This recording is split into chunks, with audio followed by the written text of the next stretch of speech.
Hello, I am Chad, the team lead at Butler Contracting, and today we are on site staining a fence. When we're on site staining, we have a stain machine.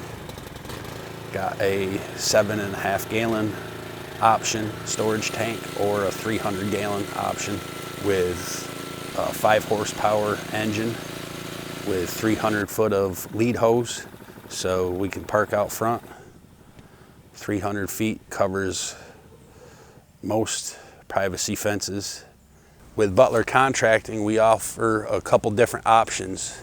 We can install the fence and stain on site afterwards, or we have a stain machine at the shop where we can pre-stain everything at the shop prior to installment and install all the material already pre-stained. So say you have like a pool in your backyard and your fence, your privacy fence is going to be running right behind it. Obviously, you're probably not going to want us to spray the stain.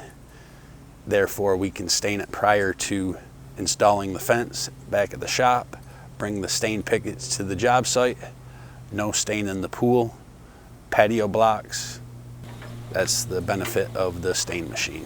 When is the right time to stain wood, whether it's a fence or a deck? The most important thing is the moisture percentage.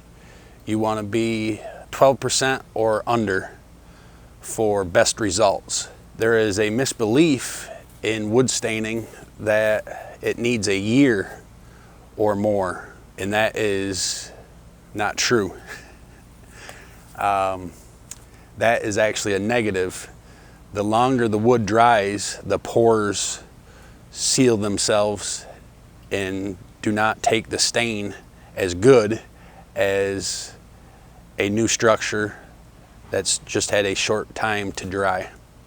So important to check the moisture, stain as soon as possible.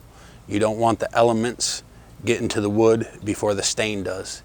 If it's a new fence install, typically the material is good to go. In this fence, we moisture tested yesterday and we were down to 10%. As long as you're below 12%, you're ready to stain. Now say on an existing fence, something that needs to be restained, sometimes you want to clean, say dirt, mold, etc. off the wood before you stain.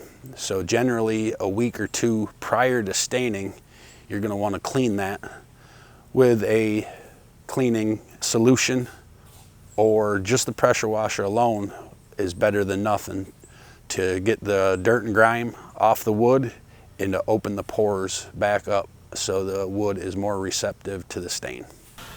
And then another important rule is choose the right stain. For outside elements, oil-based generally is better, holds up to the elements longer, protects the wood better. Today we are using a oil-based stain. Holds up better than a water-based stain. Recommend the oil-based for wooden privacy fence. So the oil-based stain, one of the main reasons it's better, it protects from the outside in. The wood absorbs it way better than a water-based stain that would only protect the outside, and for that reason it would lose its efficiency quicker. We offer a 3-year warranty on the stain and the material once we stain it, but do recommend after the 3 years to restain. If you want your nice picket fence to last, most important thing is to stay up with your maintenance. Renailing, rescrewing, and restaining. Most important 3 things. So if you have a picket fence already installed and it's needing to be stained, we would recommend to pressure wash it first and then come back and stain it.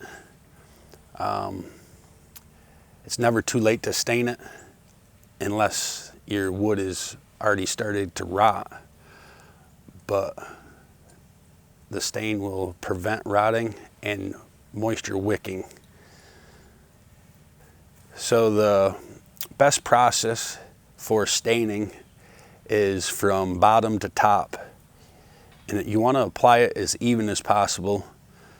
Even though we have self-leveling stain, the more even you apply it, the more even your results will be. One thing we always try to prevent is overspray. And if we're up against a house, like in this scenario, we will cut in the first 2 to 3 feet with a brush or a roller, and then start the spraying process just to prevent any overspray. We use a metal frame gate with metal post, metal hardware, and when we get to those areas, we will either cut it in by hand to prevent excess stain on the metal, or we can spray it and just wipe down the metal, and it will not stain the steel as long as you wipe it off ASAP.